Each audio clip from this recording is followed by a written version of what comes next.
Welcome everybody to another PADT webinar for our Ansys world here. I'm Eric Miller, and there's about 15 of you logged in right now, so I'm going to give it a few more seconds to let people come in and start on the introduction. But I want to welcome everybody to be here, and like I said, we'll probably start about 1 minute after the hour. Get through the introduction quickly so we can get to the meat of the really cool topic today. I hope everybody's doing well out there in the crazy upside down world. Let's all hide in Ansys for a little while, okay?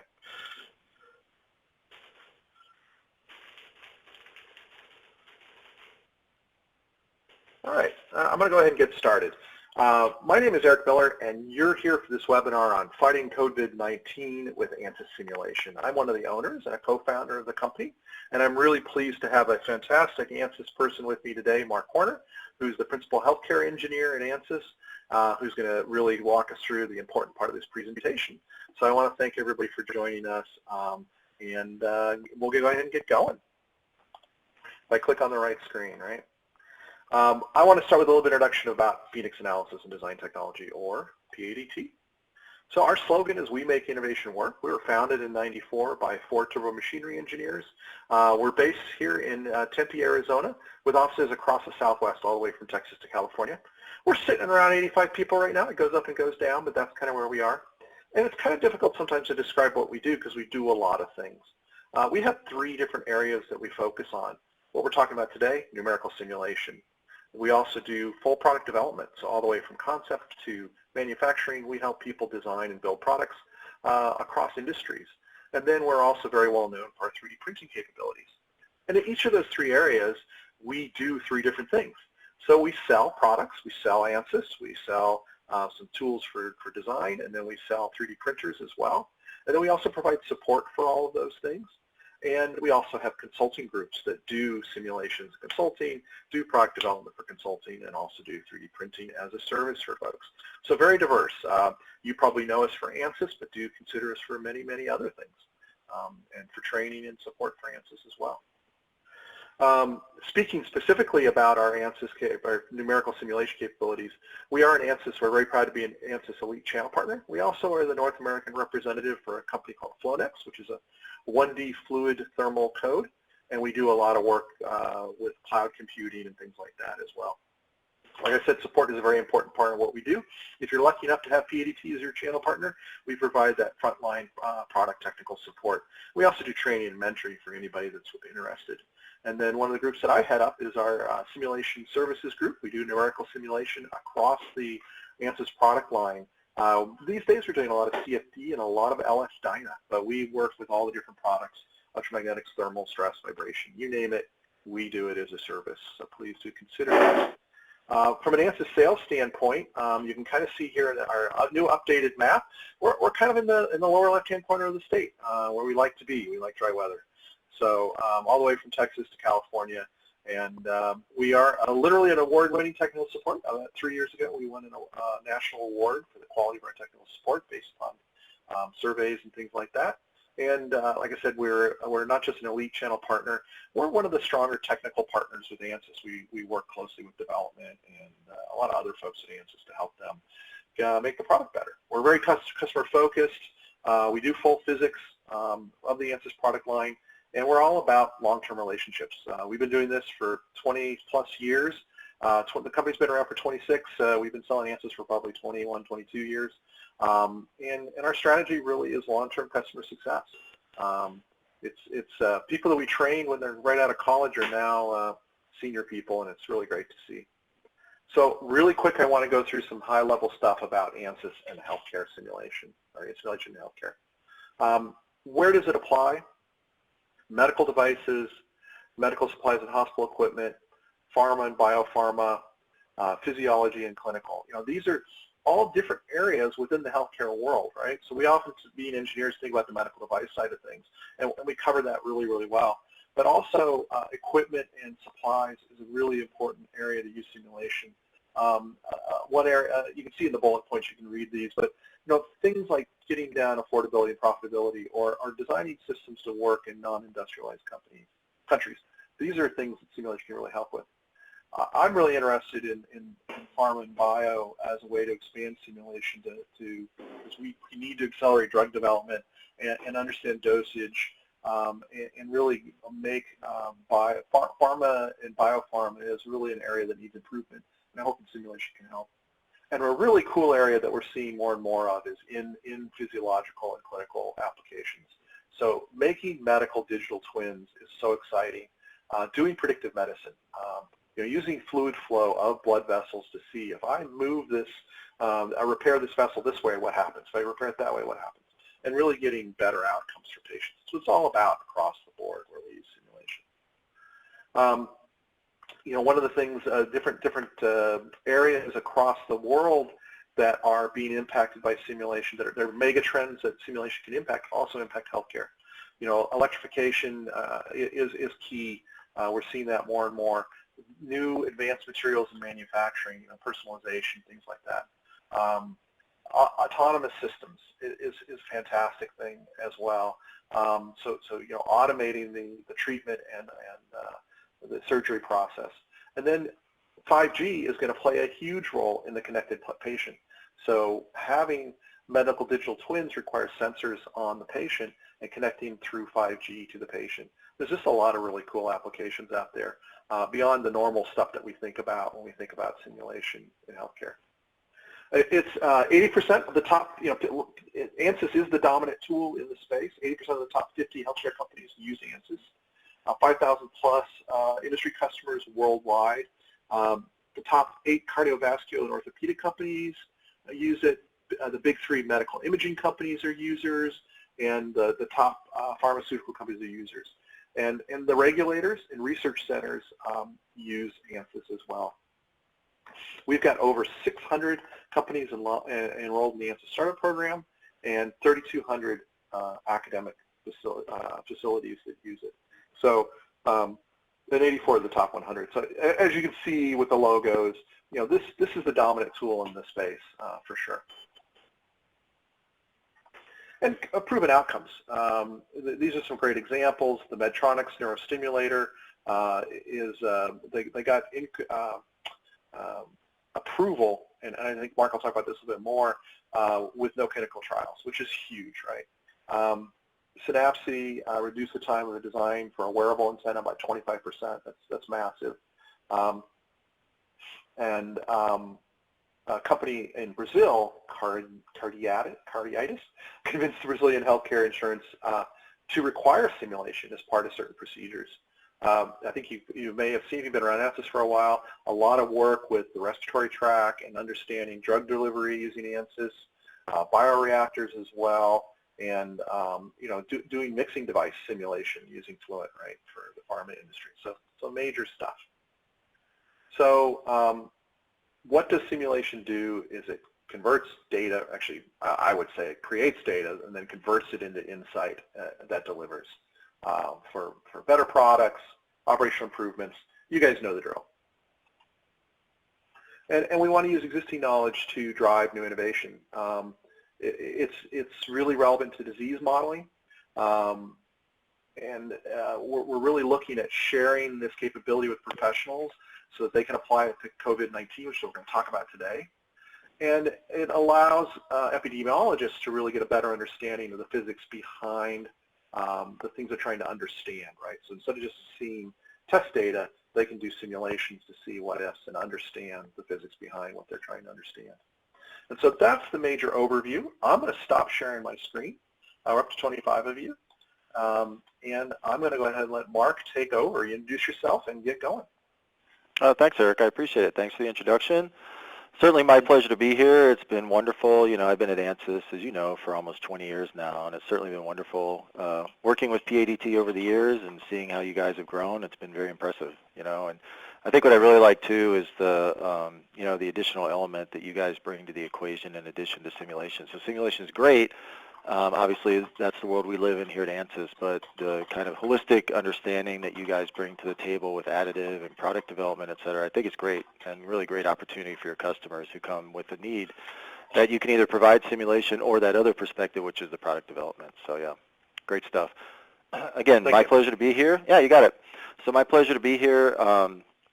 So what I'm here to talk about today is how modeling and simulation was used in this battle against COVID-19. And the focus, as you'll see today, is primarily on prevention and treatment, and there's going to be a lot of information around how modeling and simulation could help with personal protection, really, in those PPE-type devices and the efficiency of those devices and how they work. Also, you'll see some information around just how the virus spreads and how the importance of social distancing, but then also a little bit about the treatment, and I'll specifically focus on ventilation. So jumping right into the prevention part, I'm sure most of us on the phone are aware of the social distancing measures that took place globally. And, for me as an engineer and a chemical engineer by training, the first thing I asked when the term social distancing started gaining traction was, well, why? Why is CDC asking us to stay so far away from each other? And the analogy I like to use is, something like a dolphin or a whale, when they evacuate water out of their blowhole, you can see, they spout that water and there's this large volume of water and the droplets are very large and they go all over the place, right? Thankfully, our coughs and sneezes don't look like that, but because we can't see those particles and droplets and where they go, and even during natural breathing, because we can't see them, we saw this as an opportunity for modeling and simulation to come in and provide an illustration about why social distancing is important. It's great to have those measures, but I think especially nowadays, people are so much more aware than they used to be about the underlying reasons for the behaviors that we're expected to follow, that this is a great opportunity for modeling and simulation to come in and fill that gap. So in this case, this is a purely internal project, so a few engineers here inside Ansys decided to take this on. And what we looked at in this case was we were going to model a cough. We went to the literature and found typical droplet sizes and velocities of coughs, and then we looked at 3 different scenarios. We looked at a 3-foot spacing, a 6-foot spacing between people, and then another 3-foot spacing simulation where someone's coughing into their elbow. And what you'll see are results that are based on using Ansys Space Claim to create the geometry, Ansys Fluent to run the CFD simulations, and then finally, I think you'd be really impressed with the use of how we used VR experience to just really, improve the post-processing and bring a level of realism to the post-processing that you're probably not used to seeing, with typical CFD simulations. So again, we used Ansys Space Claim as our geometry tool, and that's just really bringing the 3 human body models into a space and, having a building space there where folks are essentially, in this case, in a courtyard surrounded by buildings. And there's a light pole. You'll see it in just a second. So we assemble that all together in our geometry tool. It's very easy. And then we go into Fluent. And in the case of Fluent, we create floors and walls that are no slip. So, we assume that the particles and also the air sticks to those boundaries, and then everything else, the side boundaries of our domain are pressure outlets. So if there's any air coming in or out, or if we cough and some of it hits that side boundary, it'll flow right through. And then within Fluent, we also use what's called the discrete particle model, and that's our particle tracking module inside Fluent that can tell us and help us understand, where those, in this case, cough particles are going to go that are ejected from the mouth when someone coughs. And you can see, in that bottom bullet, the conditions that we used in terms of describing the cough itself. So here's our geometric domain, and on the left-hand side, what you see is a screenshot of the domain inside Fluent. And if you are a Fluent user, or even CFX or any other, frankly, modeling and simulation tool, they can give you some pretty nice graphics and things look really nice. But then imagine going into our VR experience tool, and we worked with our colleagues in the VR experience team to essentially skin the domain and create what you'll see in the animations in just a few minutes, what you see on the right-hand side.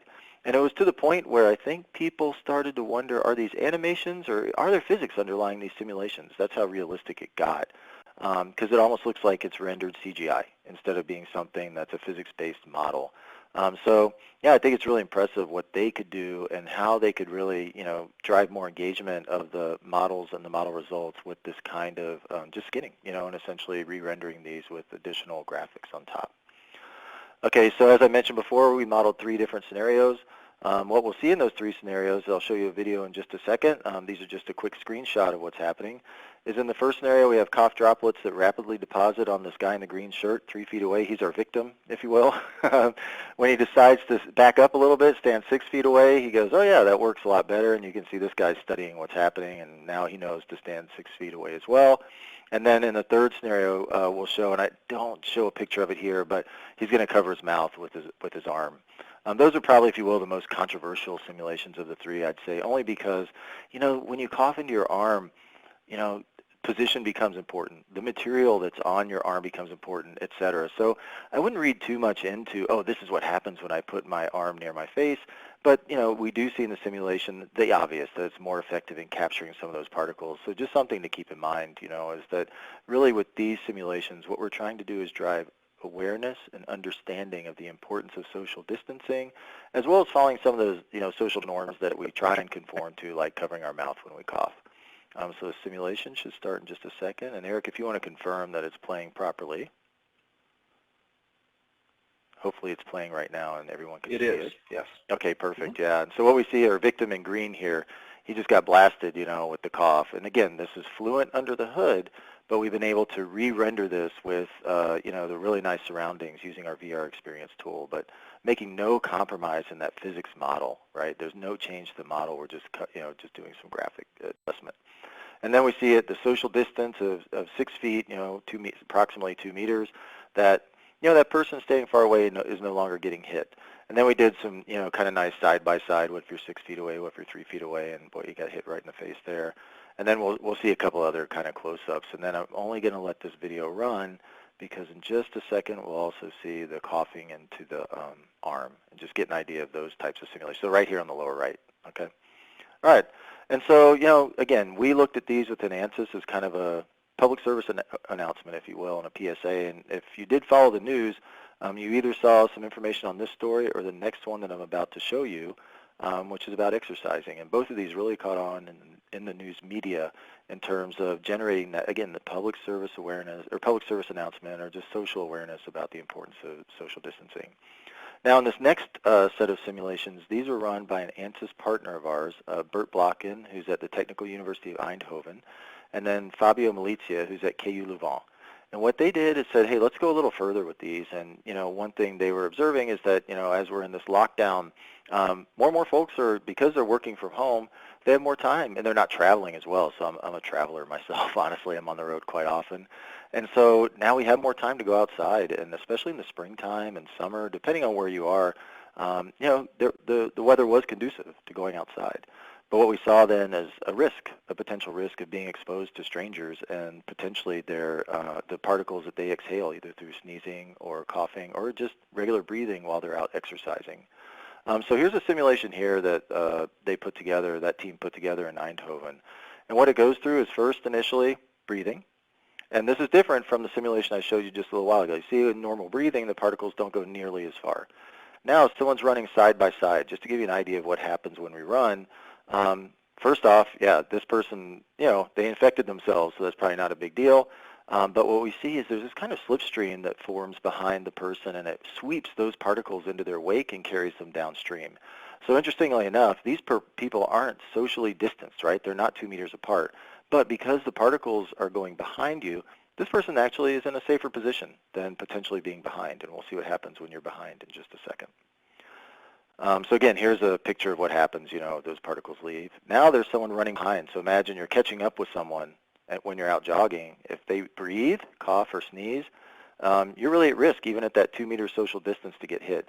So the other scenario they modeled was a side-by-side configuration. And the takeaway here was that, if you are out and about and you don't know the person in front of you, then it makes sense. You're going to have to move to the side to pass them anyway if you're running past them and they're walking or maybe jogging at a slower pace. Do that sooner. It takes time for these particles to fall to the ground. And so that 2 meter social distance is nowhere near enough. That's how far apart they are right now, and you can see the particles are still suspended in air. So the idea here is that we really want to space ourselves out to the side, stagger to the side, so that so those particles are less likely to hit you. Okay. So now I'll go on to the next slide, and then there's a little bit more to the story, right? So now we've talked about what happens if you're just standing, what happens if you're out walking, jogging, or exercising. But now what if we include an additional environmental factor into this, which is wind, right? And that's certainly something I think about quite often is, these particles are going to get swept up into the wind. I was just at the beach with my kids yesterday, and they wanted to sit right by the lake. And so the first thing I paid attention to is which way is the wind blowing. And because it's blowing right off the lake, I was perfectly happy to sit there because, no one else's particles were going to be flying into us. Okay, so now these simulations here that I'll talk about are ones by Professor Yu Fang, who's another collaborator of ours.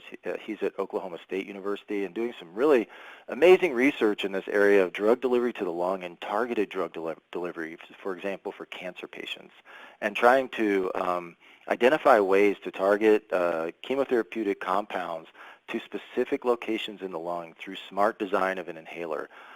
So really interesting stuff, but what we saw as an opportunity with his research was, could we modify that and his expertise in respiratory modeling to, do some simulations around the COVID-19 as well and social distancing. So what you do see here, is some side-by-side images. Now on the left-hand side in this row here, what we're looking at is a series of simulations where the air velocity is 0, and then it increases slowly to 5.5 meters per second, so it's around 12 miles per hour. Okay, and what's constant in this column is the relative humidity. It's 99%. So if you live in Oklahoma, like where Yufeng lives, or North Florida, where I grew up, this is pretty common, condition in the summertime. Then he modeled a second condition where we're looking at a 40% relative humidity, so a much lower relative humidity. And what we're looking at in this case, if we look from left to right, is what's the effect of humidity on evaporation, especially of those smaller droplets, which can have a faster rate of evaporation. What we see is that small droplet cloud evaporates much more quickly, in the lower humidity conditions versus the higher humidity condition. And so what that means is these particles could stay suspended in air for longer and potentially, I think the particles on the right could stay suspended in longer. It just depends on how quickly, they evaporate, right? But the smaller particles we've seen can kind of aerosolize and move around. But that said, there's larger particles on the left-hand side with a larger viral load if a person is infected, and those can leave someone else more at risk if they're not observing social distancing. And so now what we see as we go down from top to bottom is that, at the bottom, when we increase the wind, in this case to 5.5 meters per second, we see much larger particles are now hitting the other person. So because we're downwind, essentially more particles, it's almost like a stream of particles now is hitting that person. So even though they're 2 meters away, the wind is strong enough to carry those particles, pick them up, and carry them right to the other person. So again, another environmental factor to take into account, which is, wind, and thinking about that environment around you and how it can impact the droplets that we exhale. So I think this slide just, says pretty much the same thing, but it gives you a couple pictures on the right-hand side of what those airflow patterns look like. So imagine the wind coming behind this first person, and then it's carrying those droplets down, and carrying them at a high. If it's the higher speed wind, it takes them right to that person who's downstream of us. So again, you may want to stagger off to the side because the droplets are going right out of their mouth and following the wind. And then this just gives you an idea from the side what the kind of streamlines look like. So what are those velocity patterns between the two people? All right. And then we have one more study from that Oklahoma State University professor, and what he looked at in this case was the impact of cloth masks and how they can impact the spread of the disease. So, so far everything we showed you has been with people who have no mask on, so they're not wearing any protective equipment whatsoever. Now let's see what happens if we add that protective equipment on, and how can that help to limit social distancing. And one of the things we're looking at here is cloth masks, so kind of like a homemade mask, if you will. I think what he used is something that's supposed to represent those surgical masks that we see quite often that, you can just grab out of a box, right? And they have the two little rubber band straps that go around your ear. So, what is the impact, and how effective are those at capturing particles and minimizing the spread? So instead of focusing on that one picture, I'll show you a video which gives you an idea of what's the difference between those two. So along the top wall, you have a person coughing without a mask, and we see how far those particles go. And on the bottom, in the bottom row, what we're seeing is how that cloth mask impacts the spread. It may come through on the questions. I was thinking of this as I started going through these slides, and I forgot to email you. We would have to go back to him and ask what were the specific conditions around this cloth mask simulation. We can see some particles are escaping, some are going backwards. So clearly he did something to kind of fit the mask on the face, but because it's a cloth mask, it's not a perfect fit like what we see with the respirator. So some particles are in fact escaping, right? So then the question is, if someone's really interested in the particulars and details of that, I believe he may be working on a journal publication, a peer-reviewed journal article. So feel free to email me, and we'll get you what information you can if you find this interesting. Okay, so we talked about what happens when people aren't wearing masks, right? That got us to this point. But now let's get a little more of an understanding of the mask itself. And I take it back. We did have one person with a mask on that at the bottom row of that final slide. But now what I want to talk about a little bit are respirator masks. So I think we've heard a lot about the N95 respirators and the importance of those respirators for the healthcare providers, people in the hospitals, clinics, et cetera. And as you probably know, these masks serve two functions, right? One is to protect the wearer, but it's also to protect those around them. So if the wearer, for example, is asymptomatic or pre-symptomatic of COVID-19, if they don't wear that mask correctly, then frankly they leave all the patients that they're working with susceptible to the disease, especially if they're in there for something else, or maybe they're just in the hospital to get tested. And now they go home with COVID because the healthcare provider wasn't wearing the mask correctly. There's some statistics out there, as you can read on the slide, that say a well-fitting mask can reduce contamination by up to 6 times. Whatever that number is, I think after you see these simulations, you'll certainly agree that wearing the mask properly and the impact of a well-fitted mask is key to making sure that you're wearing this mask and minimizing the spread of the disease to others or even to yourself. And what we're able to do in this case is use LS-DYNA to model the interaction between the mask and the wearer. Okay, so what we have is a N95 respirator mask you see here, and we're fitting that onto a NIOSH head form. So NIOSH has a series of 5 head forms that they made available, I'm not sure, 15 or 20 years ago. And what they do is allow for testing of these types of respirator masks. Okay, and now a lot of people are using these in the more digital form, right, for modeling and simulation to understand, how good is my mask design. Okay, so what we can do then with these is model the application of a respirator mask to a NIOSH head form face. In this case, both the respirator mask and the NIOSH head form model within LS-DYNA are deformable. And what we can get from that type of simulation then is the contact pressure between the mask and the face. And as you can see here, this is a mask that's been applied to the patient's face, but we haven't adjusted that nasal clip that's at the top of the head form. And if you missed that on the last slide or don't know what I mean, you'll see it in the animation in just a second. Okay, but so we haven't applied the nasal clip here. And now on the bottom we have applied the nasal clip. And what we see is that contact pressure and the regions of the contact pressure go up significantly to give a more complete isolation of the wearer when they use the nasal clip. So again, this comes back to, for this simulation, a little bit of a public service announcement on the importance of wearing these masks correctly. The next step then with these simulations was to export that deformed model from LS-DYNA, bring it into Fluent, and then run airflow simulations. So look at the airflow and particle patterns that result after, that result when we're looking at that poorly adjusted mask and then the properly adjusted mask. Okay. So first off, we'll show the LS-DYNA simulation result, and I'll hit play on this simulation. So what you'll see is, we've kind of positioned the mask in front of the patient's face, in front of the head form's face actually, and there's strain that's induced into these rubber straps, right? So now we're going to let the mask go on to the face, so we see some contact pressure between the elastic straps and the face, and then on the right-hand side we see the contact pressure results just under the mask. And then we see as we increase or adjust that nasal clip, which is right here. So we simulate the pinching of that nasal clip. What we see then is that the regions of contact pressure increase, and I'll replay that quickly just so you can see that part. So we're about to see it again. So we're going to adjust the nasal clip, and then we see that contact pressure increase. Now based on that, because we have a more complete fit, we can do kind of a side-by-side comparison of the induced velocity patterns and airflow escape from the side of the mask. And that went by really quickly, so I'll just pause it somewhere here. I think somewhere around here is pretty good. And so what we see is that if you start looking at this video, the velocities that are induced with the poorly fitting mask and these velocity vectors here on the surface, that's a surface between the mask and the face, are much greater than the very low velocities that we see on this side.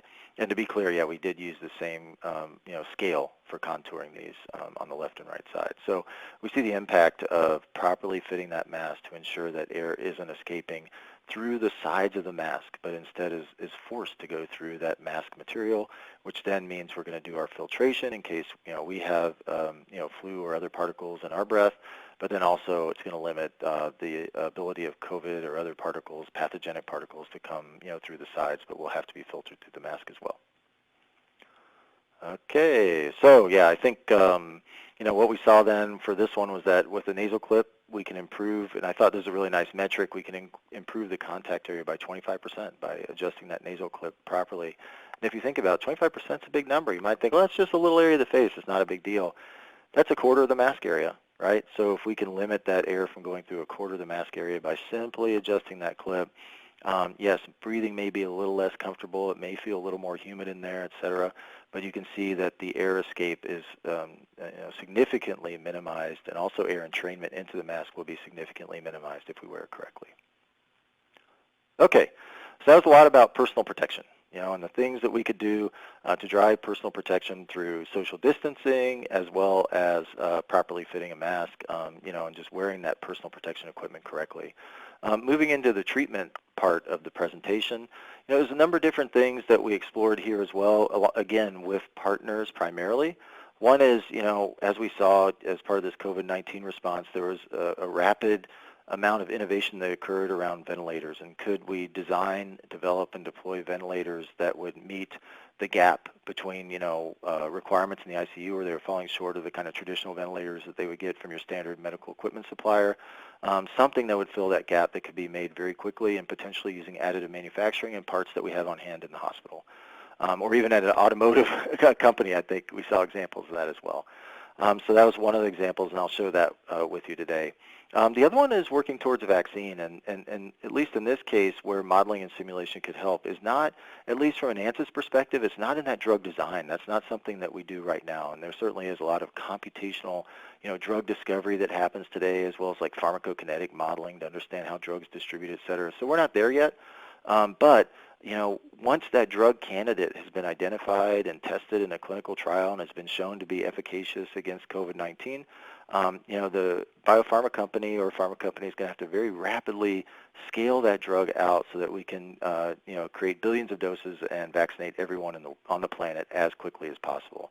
And the challenge there on the vaccination side is that pharma companies develop drugs in very small containers. They're typically like an Erlenmeyer flask or something that's sitting on the benchtop, inside the biochemist lab. And so now we've got to scale it up from 20 liters or 50 liters to now thousands of liters for manufacturing. And they run into issues there because the mixing environment and our ability to mix things at the very large scale is very different from the mixing environment at the small scale. Mass transfer, mixing patterns, profiles, everything changes. And modeling and simulation is one of those key tools that is used nowadays to do that rapid scale up from the very small flask to the manufacturing type analyses that they'd like to do. And what it's able to do is then eliminate some of that physical testing that they have to do to qualify their manufacturing process. In fact, we have even one company that cut out the scale up and just said, we buy equipment now based on CFD. So it's really exciting to see, that level of progress now within pharma. Okay, so that was a little bit of a side trip, if you will, around the pharmaceutical treatments and what we could do there. If you are interested in an example, there is one on the Ansys COVID-19 page that shows, what we can do for pharmaceutical mixing. So I'd invite you to go there and check that one out. And there's even another really nice VR experience rendering there. Okay, but for now, let's focus on ventilators.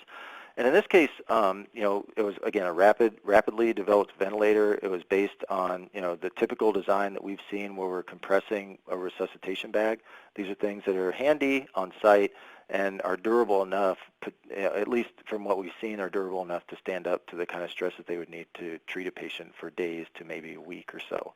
And so in this case, there was a group, Bessel LLC, along with doctors and engineers from Texas Tech and UTEP. And in this case, an Ansys engineer just reached out to them and said, hey, would you be interested in Ansys joining in this fight with you to help as rapidly as possible develop this ventilator? And they were very excited, frankly, to have simulation experts come in and join the team. So it was a really fun project, actually, from that perspective. So what they were looking to do then is do concurrent development using 3D printing as well as simulation. So Eric, something right up your alley. And what they did was do multiple iterations using finite element analysis along with 3D printing to very quickly come up with a final prototype design that was qualified according to the requirements that they had set in, such as needing to run 18 days without failure, et cetera. They did quite a bit of qualification testing, trying to understand things like what's the interaction between the resuscitator bag, the motor, the compression that we're applying on the resuscitator bag, and then the lung. So the lung itself is a resistant and compliant bag, along with the trachea, which also adds resistance into the equation. So the question then is, can we overcome that resistance and compliance and deliver the air, effectively and efficiently to the patient, and also drive expiration of the air as well? So that was part of what they were qualifying. Another part they were looking at is multi-body dynamics, so they were using Ansys motion in this case to assemble all the different kind of rigid pieces together, gears, motors, housing, et cetera, and understand how do those different rigid pieces play together as a system. And I'll show you a video of that in a little while, but how do all those different parts come together as a system, and can we get some confidence from the rigid body dynamic simulations that this system will actually work out. There were a number of fluid structure interaction simulations that were also performed, and the idea there is to get more detail around, what were the stresses on that resuscitator bag itself, what were the stresses on the parts that were compressing the bag to make sure we're not exceeding, a safety criteria. Also we're working on a project right now where we're coupling Ansys Twin Builder, so that's our system modeling simulation tool and our digital twin tool. So in that case, what we did is we created a very simple circuit representation of the human lung, which consists of a resistor in parallel with a resistor and capacitor. And in that case, what's really cool within Twin Builder is we can export that model, that resistor and resistor capacitor circuit as a model that we can hook to Fluent. And if you're familiar with Fluent, Fluent has this user-defined function capability. We can almost import that. It's kind of like a user-defined function that we can bring in and hook right on to Fluent. And it's a dynamic responsive circuit that provides in real time the coupling between the simulation that's happening in Fluent and Ansys Mechanical, because it's a fluid structure interaction simulation, and then in real time provides that feedback in terms of lung response so that we get a more realistic understanding of how the lung would respond to the patterns that we're imposing in terms of airflow coming from the ventilator itself. It's a super cool project. That part we're not quite done yet with, but when that comes out, Eric, I could share it over with you, and if someone was interested, they could either reach out to me or you, and I could share that. Cool. Yeah. And so a couple other things, obviously doing static structural analysis. This is all very straightforward, and understanding like safety factors, et cetera, using Ansys Mechanical. Another part of it was doing a modal analysis in Ansys Mechanical too, and understanding the natural frequency of the assembly that they created and making sure there wasn't a conflict there between that and the typical frequency of the motor that's being used to drive respiration. Okay. So now we have another video, and in this case, it's going to show you a few different things. Okay, so here's the team. So a number of the different folks who are working together on the project. My understanding right now, I'll pause this for a second. My understanding right now is that this Texas breather, as it's called, is still undergoing the review for the emergency use authorization, so we'll see where that goes. But that's the path they've taken, is trying to get it approved through that EUA.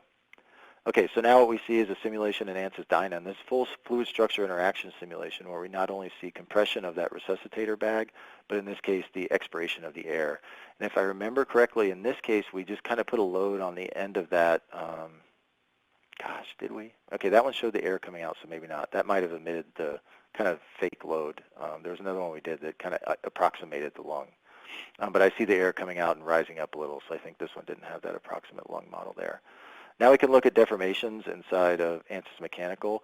So in this case, we're ignoring the air and just saying, okay, what are those stresses that are occurring, and what are the displacements, et cetera, that are occurring on that resuscitator bag? And I thought there was one more. I think I hit forward a little too quickly. We should have an Ansys motion simulation here. So this Ansys motion, again, it's the assembly and trying to understand, how does that assembly fit together and make sure that all the different working parts are going to work together properly from a rigid body perspective. So I'll let that run just to give you a kind of idea of what Ansys motion can do. And in this case, you see the spring here. So that spring accounted for the presence of the resuscitator bag. But again, this is rigid body dynamics, so we're not going to have a resuscitator bag that's compressible in this type of simulation. Everything's rigid body. So we use that spring as kind of an analogy for the resuscitator bag. So in terms of results, what was really nice to see here is that through their simulated use testing, they're able to drive a design that was successful. And at this point, they're able to, they've been able to show the reliability of the product over 7 days, and that testing is ongoing. So I think what's really encouraging here is that, some of the decisions that they made along the way, simulation was able to drive those, and we are on a positive path in terms of qualifying this device. Okay, and then the last section I have is around disinfection. This is a really interesting area as well that I wasn't super familiar with before the COVID-19 crisis. And one of the areas of Ansys that I didn't have an appreciation for was our light modeling tool called Ansys Spios. And so, Spios can be used to model light propagation from a variety of sources, and one of those sources includes UV and UVC lighting, and that's been shown to be a key wavelength for disinfection of surfaces that may be contaminated with pathogens such as COVID-19. Okay, so I'll show you a simulation just a little bit that gives you a little bit of an idea of what Spios can do. The other area where we can think about disinfection is disinfection of the air. So if we're in a restaurant, we just had a meeting this morning about going back to work in the office, and people are asking, what's the air handling system like? Is it going to change? We talked about the office design itself. Does that help to limit the spread of potentially a virus from someone who's pre-symptomatic, et cetera? So, we also have this capability to address that, and how industry can address that is through disinfection via UV within a ventilation system. So there are UV systems that you can mount within an HVAC duct. And what we can model using Fluent is, for example, airflow through that duct. But then Fluent also has the ability to model, has a radiation module inside it as well that can model UVC, radiation propagation. So now imagine we have our UV model turned on for our UV lamps inside the air duct. We're modeling airflow through that air duct. And now, as we use something like a particle tracking like DPM within Fluent, we can inject particles into the inlet of the domain, and we can track the exposure of those particles to the UV lamp, and start to quantify what's that total exposure of each of the particles that's flowing through that duct, and ensure that the UV system that's being installed for that specific site is sufficient to handle the air that's coming through. So I thought that was really exciting just to learn about, the different kinds of UV type simulations that we could run, help with, ranging from surface disinfection with pure UV lamps in static environments to, air disinfection of pathogens using more dynamic environments where we have airflow. Now, another area that you may be familiar with or may have heard about is, well, we were having a shortage with these respirator masks, right? And so there's only so many we can make. We can only make them so quickly. And in some cases, actually, these respirator masks are custom, right? So someone's had it made. Maybe they have a few, and they're customized to their face. And so in that case, what we want to do is try and extend the use of those respirator masks, whatever type they are. N95 respirator mask isn't cheap. We don't want to just throw it away after wearing it a few hours. Additive masks, a lot of resources gone into that. You probably want to keep that for a little while. So we can use UV light to help in the sterilization of those, and that's with our Ansys Spios tool. And then you'll see a video in just a second where we used Ansys VR Experience again to kind of amp up the results and really make them look impressive. And in fact, in this case, in the video, you'll see, I almost think of this as like a company that might be starting it might be a startup, and they really want to visualize not only the physics, but also the product itself. And imagine having VR experience at your hands to create this picture. This is a simulation. This doesn't look like a simulation to me, So having physically realistic rendering, what do we call it? It's visually realistic, photorealistic, if you will, but then the physical realism is also underlying this. I think that's very powerful in terms of the kinds of things that we can deliver now with the Ansys simulation tools. Super cool stuff. Yep. Okay. So with that brings me to our final slide. So hopefully you enjoyed that. Quite a broad range of applications that we talked about today, going from personal protection and social distancing to ventilator design to a little bit about vaccine manufacturing and then recycling of respirator masks. And we covered a lot of different physics, right? Went from FEA, standard FEA to explicit. We talked about light simulation. We talked about fluids. We talked about mechanical. We talked about rigid body dynamics. So hopefully that kind of gives you nice ideas, some of the tools and capabilities that we were able to bring to bear on this COVID-19 battle. It's been what's been really gratifying to see is just the number of engineers internally here at Ansys, and then also, of course, externally. We've all joined together as engineers and problem solvers, if you're not an engineer, just to do what we can to help in this battle. So, and it's great to see that simulation can help to accelerate that. So with that, Eric, I'll turn it back over to you for questions. Wow, thank you very, very much, Mark. I agree on the quality of the visualization. It's just what a quantum leap forward. Pretty cool stuff. Yep. We've got, from my early days on a Tektronix terminal, we've come a long way. So. We just got so people can just type their questions into the question area. One is, how do you get the droplets as individual particles and not as path lines? And the second question, part of that question, is also what kind of mesh size and time step are you using? Okay, so the details on the mesh size and time step, I don't have that for you. We could find that out, but just imagine that reasonably fine mesh to resolve the velocity field. And then how the particle simulations work is, in Fluent you could use path lines, right? But that's a different calculation. Path lines is an option where it does highlight, kind of the streamlines of the flow, like what I showed you with the two people standing in front of each other, and there's the relative humidity simulation. And in that case, I showed you, here's the flow pattern, right? And those two images, one was above the other, and said, this is what the flow pattern looks like. Those are the path lines. So for looking at particles, we have a module within Fluent called the discrete phase model. Some people call it DPM, and then some people call it discrete particle model. So in that case, what you do is you set up an injection. And with that injection, you can describe, here's the speed of the particles that are entering into the domain, here's a size distribution of those particles, etc. And then all that will be integrated forward. So they start, you can even give a timing, for when the particles come in. So they can be staggered over, a few seconds or, a half a second or what have you. So then what you see is those particles, each individual particle or parcel, if you will, being tracked over time through the domain. So yeah, that's using the DPM model in Fluent. There's probably a corollary to that in CFX. I'm just not sure the name of it, but both have the similar capability. Cool. Very cool. The next one was, I'll mark that one as answered. Did you specify which material to use on the mask? I think this came up when you were modeling the respirator. I guess both the mask and the respirator. How was that material modeled? So for the respirator and the application of the respirator, yes, the material was specified. That work was actually done as part of his master's research, I believe, by an application engineer here inside Ansys. His name's Ming Zhu. And so yeah, he had, during his master's research, had determined what all the material properties were for the masks themselves, both from the mechanical side as well as, I believe he also had information about the filtration efficiency, so what's the permeability or resistance, however you want to look at it, for particles to go through the mask. If you're interested, option one would be to look up Ming Zhu, M-I-N-G-X-U, and he was at a University of Texas school, maybe UTEP, and then look up N95 respirator mask, and that would give you his, that'd be the citation to his paper. The other option is to email me, and I can, myself or Eric, and we can get you that reference. Cool. The next question is, can SPIOS be used with Fluent?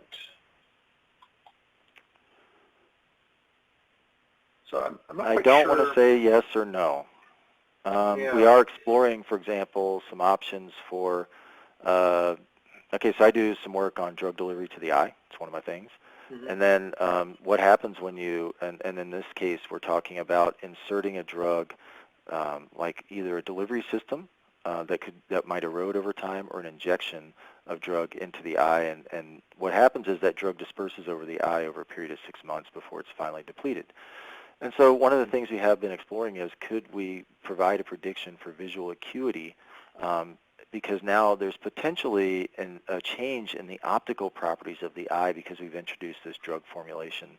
It's something we're exploring. I don't want to overpromise that connection. It's something we're looking into. Yeah, that definitely, I think there's always a way to connect any tool, but how much do you have to do, how many hoops you have to jump through is the question. Yeah. That's right, yeah. So, system coupling, which automates that data transfer between different tools inside Workbench, is not an option right now. So, yeah, can we map that data on somehow through a CSV file, et cetera, is kind of what we're looking at. Yeah. Okay, go ahead, Eric. Yeah. How can you get the VR rendering with Fluent? So VR Experience is a separate tool.